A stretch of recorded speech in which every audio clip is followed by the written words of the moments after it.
Alright, how's it going everyone? Today we're going to be talking about Luffy and what's happening to him now, because the Kaido fight, quote unquote, just ended, right? So we want to talk about Luffy and what's going on for him next after Gear 5 and all that jazz. It's going to be fairly unscripted because I'm just kind of shooting the shit at the minute.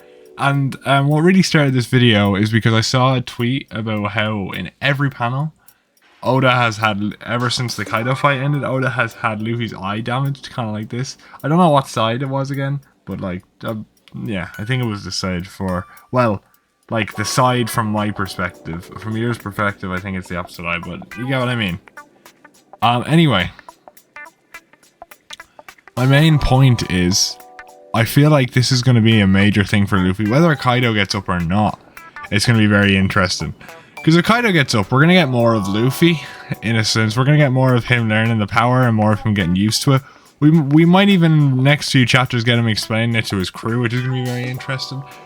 But what does this arc mean for Luffy, really? He learned the power of Advanced Conquerors, he learned the power of Rio, and now he's awakened his Devil Fruit.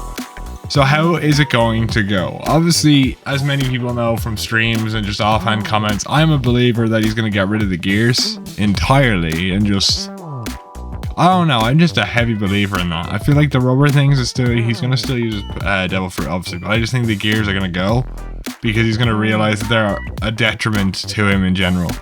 I don't think we're going to have to get used to that form, because I feel like what's going to happen is he's going to end up using the powers of the awakening, or like the ridiculousness, in his base form at some point and get rid of the Gear 5. Obviously, I don't feel like that's sticking around. I feel like it's too detrimental to him in the long haul. I don't know, because I know he has Gear 2, which is detrimental, and Gear 4 takes away all his hockey, but I feel like that has been what has been holding him back. It's been elevating him because it's been teaching him new powers, but it's also been holding him back. So as he gets a hold on Advanced Conquerors and just the ridiculousness of his fruit entirely, now that he understands what, or we presume he understands the true nature of his fruit, or at least has a deeper understanding of it. Or maybe Robin knows about it, but didn't know about it. Do you know what I mean? She knew about the Nika Nika fruit, but she didn't know Luffy had it. That could totally be a possibility, because she's read a bunch of the road poneglyphs that we don't know what words on them. So there could be a load of information that Robin's privy to that we have no idea about. So I am excited to see what she knows now that Luffy is probably what a Joy Boy was described to be, or something like that. I don't know, but I'm very excited and I want to see Robin's reaction to that type of stuff.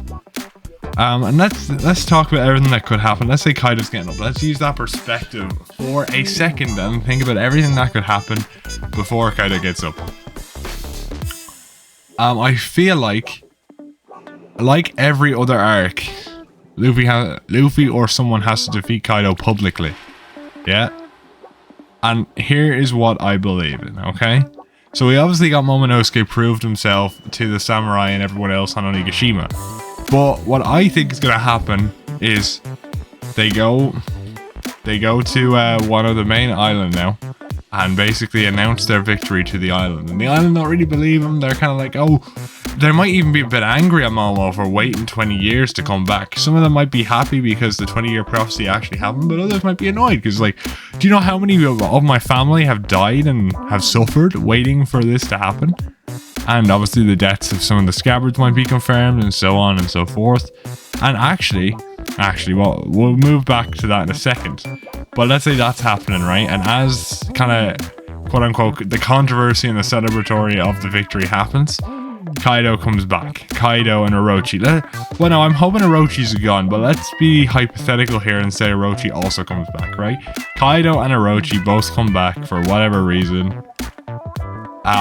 And Kaido, he's finally aware, because we know his viewpoint was that whoever beats me is going to be Joy Boy. Then he awakens and is like, I respect you enough now, I will go out, I will fight in full power. So we get a full power Luffy and a full power Kaido fight. But what I'm more excited to see is that adult Momo will stand up to Kaido and Orochi publicly in front of the people of Wano to show his dedication to this country, to show his love for this country. He might even have a small scuffle that will get him destroyed against Kaido, but Luffy will step in to make him look good. And we could see that to make it really interesting. And then hopefully we see Momo and Hiyori take down Orochi for the final time. That is my hope, and it's always been my hope. And we get what you call it, fucking Odin's second sword, which I don't know the name of, unfortunately. I keep forgetting it. Kazakiri? I don't know. I can't remember the actual name for it. But those two, Hiyori and Momo, finally take down Orochi. Or maybe just Momo, but I'm hoping.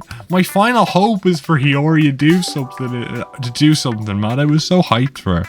I still like how she was handled, but I would love for her to be able to take down Orochi. Personally, that is my opinion. And I know now everything shifted to like, he has to show him mercy.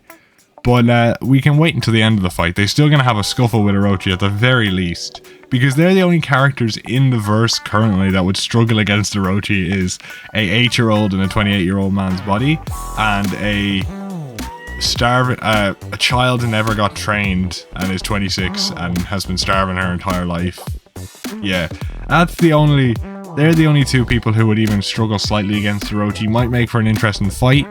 Really cool symbolism for Wano to see Orochi get taken down by the Kazukis once again. The history repeats itself in a sense, and then it's changed by them accepting Orochi and maybe just banishing him from the country. Or they can kill him, which I'm more down for.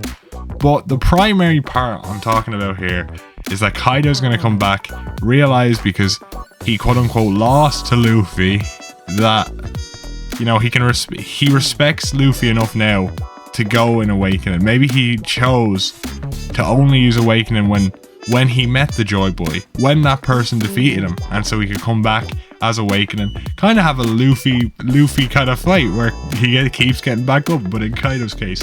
And then the fight continues, right? Let's say the fight continues, maybe 2 to 5 chapters, maybe? I'd give it around that. And it's going to be a great, hopefully Zephyr style fight. I'm really hoping for a Zephyr style fight, but it will probably be more use of the Wano environment in the fire capital. We might even get him bringing up the fire capital. Nah, he won't. I don't think he has the energy for that. But I think they're both going to be worn down, because Kaido's still worn he's so fucking drained. Not as drained as Luffy. He's still a fucking beast, but I think he is drained. Definitely, they're both drained. I'm hoping for a fist to fist sort of fight with Zephyr, with Kaido, and that type of vibe. And then hopefully maybe the rest of the Straw Hats help out, and the people there help out against Kaido, like Sanji, Hoyogoro, Denjiro, Izo, you know, everyone who's still there, maybe even Yamato and all that, everyone helps out. We might even get this could be the part where we get the Momotaro legend, where Luffy, Yamato and Marco all try and help to take down Kaido finally. And then Momonosuke is in the same vicinity but is taking down Orochi. Do you know what I mean? That could be something that's really cool. Obviously I'm just spitballing here, so it's not entirely supposed to be structured by the story. It's just speculation. That's all I'm about. I'm about just speculating about the story, seeing what could be fun and running with it. I still think Luffy beating Kaido one-on-one here might make sense, but I also feel like it wouldn't.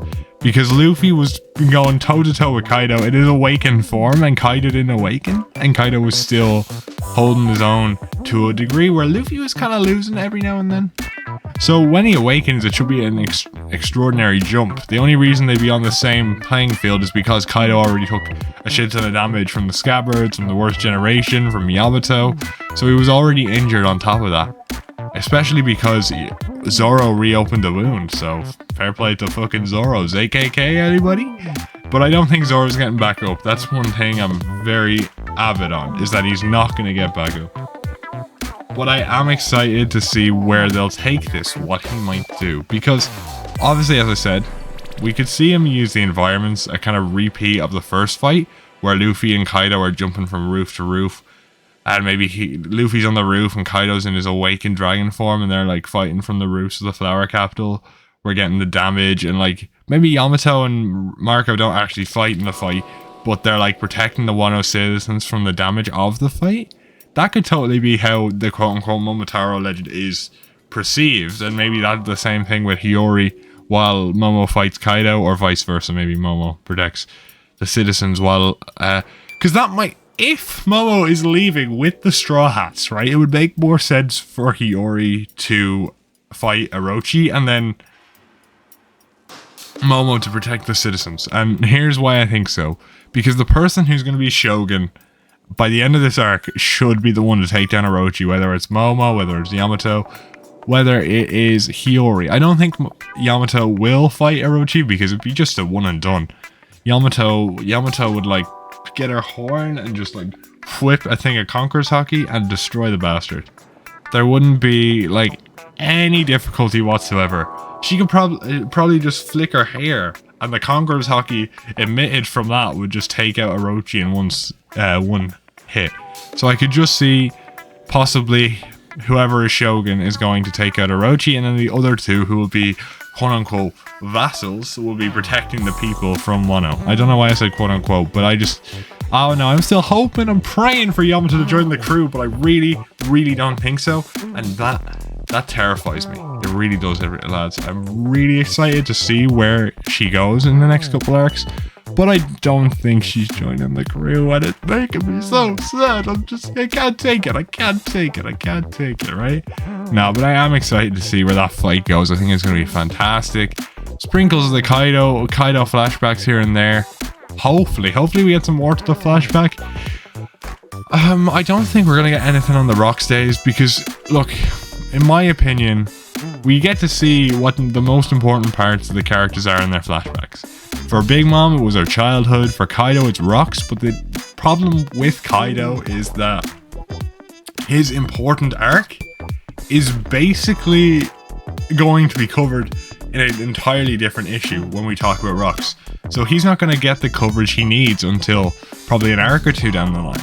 So all we can get is stuff about him being an Oni and the different things, how his beliefs came after Rocks. So we're not going to get anything to do with Rocks at all if we get more flashback. Because fucking Oda doesn't want to reveal that yet. And I don't think he will for a couple arcs now. At least not until the invasion on Pangaea, fucking Marijois. So we can, so they can meet Shanks and, you know, take away his need for that child services payment, you know what I mean? He's gotta keep away from that. I don't know though. I am excited to see a bit more of Kaido's flashback if we get any. If we don't, I am decently satisfied with it. Because even if that silhouette, which I was talking about in the review for so long, is actually Big Mom, he left a lot out where we can talk about it. Talk about the flashback and talk about what we want from it. I will say, I really like the soldier vibe for Kaido and like his kind of... He's just one for anarchy. He is just a really good villain. Right, him and Crocodile are on the same kind of road for me. Like, I like Katakuri for his morals and I'm sympathized with him and I love Katakuri. Right, and I never really put him in a villain list because he's more of an antagonist, but if I was to put him in a villain list, he's probably my favorite. Him, Crocodile, and Enel. Enel and Crocodile could change orders. I need to talk about that a lot more in depth because that changes constantly. I said Kaido was my favorite in a review. I don't know because I keep thinking about it. That's what I've been thinking about for so long, about who my favorite villains are. 'Cause I don't bloody know. There's so many good villains. I love Crocodile. I love Katakuri. I love Enel. I love Kaido. You know, Dovi's cool, but like those other four kind of have him beat, in my opinion. I love Lucci. I love everybody. I love Boogie. I love Aokiji. I love Akainu in hindsight. I'm loving all the villains in One Piece, but I will make a list at some point. But going back to the topic at hand is that Kaido to me is a crocodile. Right, we're not going to get so much depth to him like we did Big Mom, because his entire vibe is literally just an evil... like, if we're going to boil this down to a point where people aren't going to like it, is evil Goku with dragon powers, right? He wants to fight, and he wants to cause the biggest war possible so people can be free to fight whoever they want and free to make their own decisions. But it's strongest... Over time, he realized that the strongest get to decide what they want to do. So he was like, we'll start this war, so then... whoever is the strongest can rule. You have the freedom to do what you want, but you have to be strong to prove it. You have to work and get stronger to prove you deserve the freedom, that's the outlook I got from him. So I really do love Kaido. I think I prefer him to Dofi 100%. Dofi's cool, but Kaido, he's got everything else I love. I love his voice, I love his laugh, I love his powers, I love his relationship with everyone in Wano. I just love his outlook and like kind of how he's a villain, but we all kind of bro with Kaido. He's like a scumbag. But like when he respected Odin, we were like, yeah, we're there with you, bro. We're there with you. Then you hate him again when he talks about Wano. And then he goes to Maniacal like, ha ha ha, I will make you all my slaves. Ha ha ha. You know? That type of thing, right? In like chapter 1046. You know, he switches from bro Kaido to like scumbag Kaido in a matter of minutes. And then deadbeat fucking arsehole father and like real quick, the little bollocks. But yeah, no, Kaido's like changes in character really make me enjoy it, and it's fitting for an alcoholic. You know what I mean? And I love Kaido so much. He's really fun. Flirty Kaido. Oh no, flirty Kaido. Yay, flirty Kaido. Oh wow. Oh wow. Oh man, nah. I love Kaido. But back to the topic at hand. We were talking about the fight. Yeah, I honestly believe that it's going to be a kind of more rough fight than the previous fight, because the whole previous fight was big and bombastic to kind of show off the powers for Luffy, and now that we've gotten to the point where they're both drained, Kaido's gonna awaken, I think it's going to be a more down-to-earth fight, because he said he wasn't going to end with a big punch. If I had my way, it would end with a big collaborative attack, because I feel like Kaido losing 1v1 just wouldn't be right, because the whole motto was if 1v1 bet on Kaido, and to hold that ambiguity about Joy Boy, I doubt he'll have Luffy beat him entirely 1v1.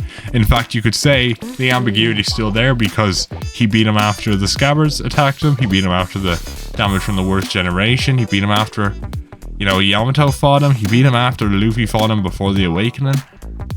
He got a load of damage here and there. He beat him while the island was floating in the fucking air, and he was using his energy for that.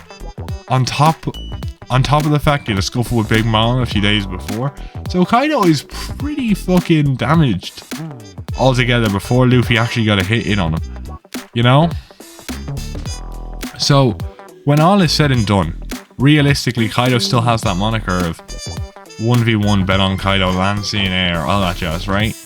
So it leaves that ambiguity for the Joy Boy title, which I still enjoy. Obviously, we do believe he's Joy Boy, we do believe Luffy is Joy Boy, but it still leaves that ambiguity there for potential twists, which I really like. And I feel like having Luffy beat him in a collaborative attack, whether the rest of the fight's 1v1, I won't know, will further elaborate on that ambiguity that I feel like will help in future arcs for mystery and shit. And I'm really excited. But I am still wondering, do you guys think Shanks is actually better than Kaido, actually stronger than Kaido? Because if Kaido got beaten by Shanks at Marineford or on his way to Marineford, then surely he should have thought Shanks was Joy Boy. Do you know what I mean? Surely that would have crossed his mind at some point. Or that's my question, right? Because he obviously holds Shanks in such a high regard. But then Shanks obviously didn't beat him because although he didn't go to Marineford, his belief was Joy Boy is the man who beats me, and he doesn't think Shanks is Joy Boy, and so he obviously wasn't beaten. So I really want to see a flashback to that moment at Marineford. That's what I really want to see in the flashback. I don't mind if we don't get a Rocks flashback this arc, because I'm not expecting it this arc, you know what I mean? Personally, anyway. I don't know. There's a lot to it. There really is a lot to it, to be honest. And I don't know where the story is going to take it. With Shanks, I don't actually think he's stronger than Kaido. I think he's more proficient than Kaido in certain Conqueror's hockey elements. And I think he's a better fighter in terms of against Luffy. I think he's going to be a hard counter to Luffy. For some reason, I feel like he is. I feel like Kaido's an overall stronger combatant. Like, there's certain combatants that Kaido could beat, but Shanks couldn't. Like, maybe a few different combatants. But he's like a hard counter to Luffy. I would love that idea. That Shanks was a hard counter to Luffy. Where, like, Luffy was technically a hard counter to Kaido because he was fucking beta rubber and he was the sun god Nika. And we don't actually know if he has any immunity to fire yet. I know he said it's guts, but I was actually watching episode 1017, and that part where he says it's guts, it could technically be called foreshadowing for him being the sun god because he was able to withstand the Boro breath. But then Boro breath haven't really done much this arc anyway. So yeah. Also, really off topic for a minute. What do we think adult Momo is going to look like? Obviously, he's going to look like Odin, but is he going to have the exact same face as Odin with Momonosuke's hair? Or is it going to be Momonosuke's face with Odin's haircut? I would love Momonosuke's face with Odin's haircut, because I just think it'd be so goofy. I think it'd be hilarious. And even for people to think, like, let's say the remaining scabbards just think it's like Conjuro's drawn again, and they're like, what the fuck? And they attack him initially, and they see, based on his speech patterns and his attack patterns, that it's Momonosuke. That'd be so funny. And it'd be also a way to, like, further Kinemon's relationship with Momo by him being able to recognize Momo's mannerisms in a way where he's like, I know you. You're Momonosuke. And, like, it gets emotional. You know, and that type of vibe. At this point, due to what Usopp's going on about, I don't think any of them are going to die. I think Ashura Doji, he has to be dead, alright? He's dead, but I don't think the rest of them are going to die. I actually don't think a single one from the future is going to die. I feel like the only ones who are going to die are the people who stayed behind and in Wano. And I honestly think that the people who stayed behind might die, so we might get Ashura Doji and possibly Kiku dying, but I don't think the ones who got sent forward into the future are actually going to die. Or was Kiku sent forward? I don't know if she was, so it might just be Ashura Doji. If Ashura Doji isn't dead, I'm going to have an issue. I would like Kinemon to die. Like, I would like him to literally curl over and die after he sees Momonosuke fulfill his dream and be like, and see his wife and be like, I can die happily now. We get like a double page spread of him dying with a smile on his face, like a D. I would love to see that. Because although it would be like, oh, well, you kept him alive for so long, why didn't you just not have? But that moment against Kaido to kind of protect Momonosuke was really hit hard for me, right? Because I love father figures in media, or just parental figures in general. I love how they're tackled. That's probably why I like Big Mom and Kaido, because they're tackled in different ways. Although it's less of what I enjoy and more of an abusive style, but it's fun to see how it's tackled. And then Katakuri, that's probably why I like Katakuri, because he's a real brotherly parental figure who's like protecting his siblings, and I'm always down for that. So to see that with Kinemon really endeared me to him, with him and Momonosuke, even though he's not technically the father. And it's the same thing with and I think that's like an entirely good thing, because a lot of the time it's teaching people that your biological father doesn't have to be the one that you consider to be a father, because the people who raise you are the people who look after you and care for you and will protect you with their lives. And it's a different approach, because usually in manga and anime, the quote-unquote father figure is the person who is a better father to you than your biological father. But in this, it's kind of shown that, yeah, his dad cared for him, and Odin was a great dad, you know? But Kinemon is still also a father figure to him, because he took care of him when Odin was unable to. When Odin chose to protect his son in a different way, which led to his death, Kinemon took that and helped his friend and raised his friend's son into an amazing leader, and should take the credit for that. So that plotline I'm really happy with. And even, I have to say, what really endeared me to Odin even more was the flashbacks with Hiyori. They were just small things that showed that he cared for his family, and I really enjoyed that. You know what I mean? I don't know. This arc for me, there's a lot of small things I really enjoyed, along with the massive big revelations that I'm hoping get resolved. But besides all that, I don't really know who is going to die in this arc. I don't know if many people are going to die. I would have still liked if all the scabbards died, including Nekomamushi and Inuarashi, but I honestly don't think that's going to happen at this point. The best we're going to get is Kinemon and Ashura Doji, and I feel like that would work a lot better, because they're like the two powerhouses of the group, you know, the two opposing factions who kind of argued at the start of the arc over their approaches. And it might be fitting if both of them are the ones to die and they're quote-unquote underlings, and the scabbards still survive to carry on their will, in a sense. Let's say, for example, Denjiro carries on the will of Kinemon, because we know he cares for Kinemon quite deeply. He's like Kin-san, and Kiku might carry on the will of Ashura Doji, although I don't know, because they don't have as deep a connection. But I think that would work well, and it would work even better if one of the Nekos, or Nekomamushi or Inuarashi, one of them died, and then like they completely resolve it, and one of them inherits the night and the day, and then, you know, becomes the one and only ruler of the Zou. which would also be good. But I'm just kind of banking on Kinemon and Ashura now to like be the final flames of the old era to die out, and then the rest of the Scabbards, who are slightly younger than the two of them, carry on their will and are the last bastions of the wills of the Scabbards as they take care of either Hiyori or Momo, whoever joins the crew at the end, or Yamato, or not joins the crew, or becomes Shogun at the end, or Yamato. I don't know what's going on with Yamato. Okay, I have no idea where that's going, whether she's joining the crew, whether she's not joining the crew. I don't know. I love Yamato, you know I do. She's part of the reason I love Kaido so much, because it's just that news article is going to be so cool, man. Like, not only do I love her voice actor in the anime, right? The voice actor is killer. Enjoy it so much. I honestly believe that she is a fantastic combatant and would bring a lot of fun to the crew, like a Kaido fight style. I would love to see that. Also, her interactions with the cast would be hilarious, because obviously she cares for Ace, but she also is great with history, so her interactions with Robin will be so fun, because they could be like fucking energetic about history, and she could talk about the Odin book, and then Zoro, she'd be like, I know someone who looks like you, and then we could get a bit of like introspection into Zoro's past, and maybe that's why he gets Shisui back, for example. You know, it'd be very interesting to me, and I would love it so much. And honestly, I want Yamato in the crew still, but I'm also a big fan of Momo for the crew. Like, at this point in time, right, my ideal situation would be, yeah, Momo joins the crew and Yamato comes on as like a protector for him, as like his new consort or Scabbard, not consort, but Scabbard.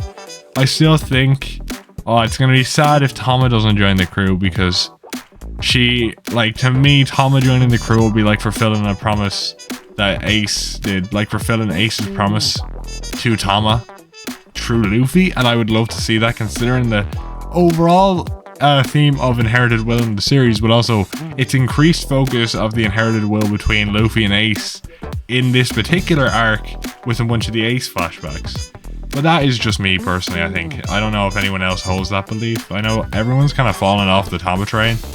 Anyway, going back to the Korazumi stuff while we're at it, right? So, Tama being a Korazumi could actually work in its favor, because we could have our cake and eat it too.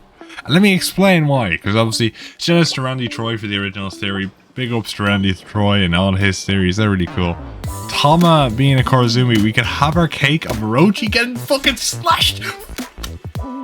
Fucking done. Fucking get Orochi out of here, right? We can get our cake and eat it too, and then have the Korazumi be accepted through Tama, and how she helped the people by creating hats, how she assisted in befriending Luffy, that helped him save Wano, helped in the war against Orochi and Kaido. You know, this could really be like the redemption for the Korazumis, and then they could live kind of in tandem with each other.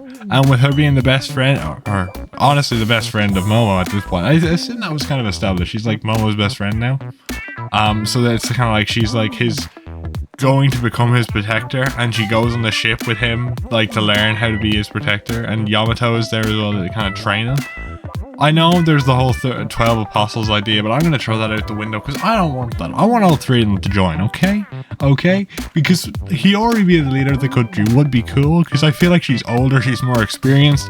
She had to deal with Orochi directly, so then she, like, you know, she knows exactly what policy she'll have to put in to kind of reverse that change. You know, she won't have to be told, you know, and I feel like her because she experienced those 20 years, she'll be able to anticipate the problems of the people more accurately than some 8-year-old who got teleported into the future, you know what I mean? So her being Shogun would make perfect sense, and because she has a view of all the damages through being in the flower capital, the center of the country, whereas Yamato was stuck away in a little basement, little side basement, reading her little Bible, learning about Odin Christ, you know, and Momo was just sent forward into the future and didn't really see much of it. So I think Hiyori is the perfect candidate for Shogun, while the other two go off on an adventure with Luffy to further their development, and then Tama could stay as the Korazumi and Wano and accepting it, but also she could go as if that's the end of the Korazumi's influence. They've all left Wano in a way, but also they've accepted Tama, and maybe they praise her for her assistance in the arc.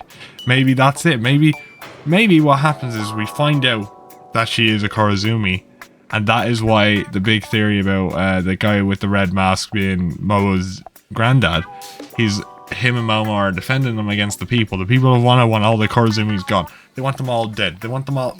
Ooh, you know, they want them all gone. They want them all dead. But no. Because Momo's going to stand up for Tama, and Nami's going to explain all the stuff that she did in the war, and it's going to... They're all going to forgive the Korazumi, or the Korazumi as a people, and just kill Orochi so we get our cake and eat it too. This is my big hope for this arc, honestly. I have a lot of hopes. This arc, I know you could say you're building up hope. This is why people didn't like the last chapter, because these were building up so much hope. But I'm going to be real with you. It's just fun to speculate. At the end of the day, it's just so much fun to speculate about Wano. And just in general, One Piece. One Piece is a great series for speculation, because it's one of the only series where I get really hyped about speculating about what could come, because everyone is talking about it. You know, you don't have like one YouTuber in it. Like literally everyone's talking about it. My friends will talk about it. You know, the Twitter will talk about it. Reddit will talk about it. Everyone's talking about it. There's so many different opinions that it makes the whole interaction incredibly fun. And that's what I love about One Piece, and it kind of encapsulates it in such a way. But also, what are the Marines going to do now? So we obviously know CP0 fucked out of there. That was a fantastic panel in the last arc, actually, or in the last chapter, where CP0 just got the fuck out of there.